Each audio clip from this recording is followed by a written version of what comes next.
Wedding cakes have become bigger and more elaborate over the years. Today's wedding cakes are multi-tiered and even multi-flavored. They're typically covered in fondant icing and decorated with ornate sugar flowers. The finished product is an edible work of art, perfect for that special day. These customized wedding cakes are covered in fondant. This special icing acts as a canvas on which delicious designs can be created. The baker starts by making chocolate cakes for the bottom tier. Once the cakes come out of the oven, she transfers them directly to the fridge. The cool, firm cakes are easy to slice into layers. She spreads buttercream frosting between the layers. The frosting ingredients include lightly salted butter, icing sugar, and Dutch cocoa powder. Layer by layer, she builds the tier to the desired height. She puts the tier back in the fridge. While it's solidifying, she makes the gum paste that will be used to craft the edible flowers. First, she adds icing sugar to egg whites. Then thins out the mixture with a teaspoon of water. Next, she adds food coloring. She mixes the ingredients for a couple of minutes until they're thoroughly blended. She adds Tylose powder, a synthetic version of gum arabic, to harden the mixture. After another 15 seconds of mixing, the gum paste is ready for kneading. The baker rubs some vegetable shortening on her hands for lubrication. She sprinkles some icing sugar on the table to prevent the gum paste from sticking. Then she kneads the gum paste for 5 to 10 minutes. Now the artistry begins. She uses a set of modeling tools made of food-safe non-stick plastic. First, she makes a little hat out of the pink gum paste. Then she rolls out another piece until it's paper thin.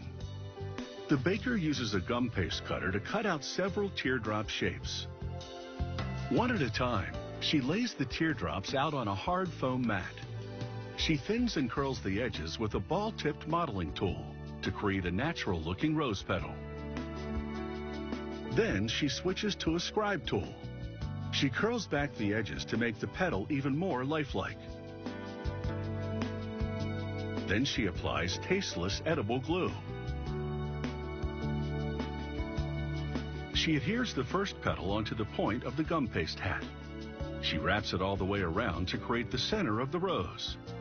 The baker attaches the next layer, this time using 2 petals. She adds several additional layers using 2 more petals each time until the rose is complete.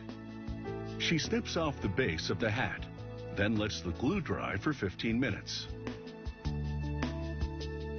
The baker uses green gum paste to make the leaves.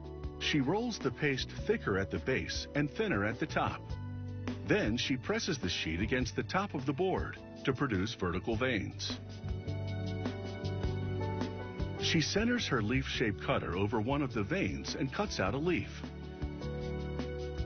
After attaching a wire to the base, she uses a silicone stamp to imprint smaller veins on the leaf. This makes it look more realistic. The baker curls the leaf's edges with a round tool. She uses a different tool to deepen some of the veining and complete the leaf. The baker sets her decorations aside and removes the cake tiers from the refrigerator. She firmly applies the fondant over the chilled chocolate frosting. She made the fondant earlier with melted marshmallows, butter, icing sugar, vanilla extract, and food coloring. She applies fondant to the remaining tiers, then stacks them. She begins decorating this cake with ribbon and Italian lace. She attaches the flowers with stiff edible glue made from egg whites, icing sugar, and lemon juice. She can also make edible ribbons and lace by pouring liquid gum paste into the appropriate molds. This special gum paste uses corn syrup and cornstarch to reach the right consistency.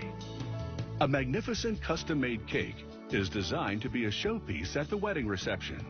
Admired, devoured, and always remembered.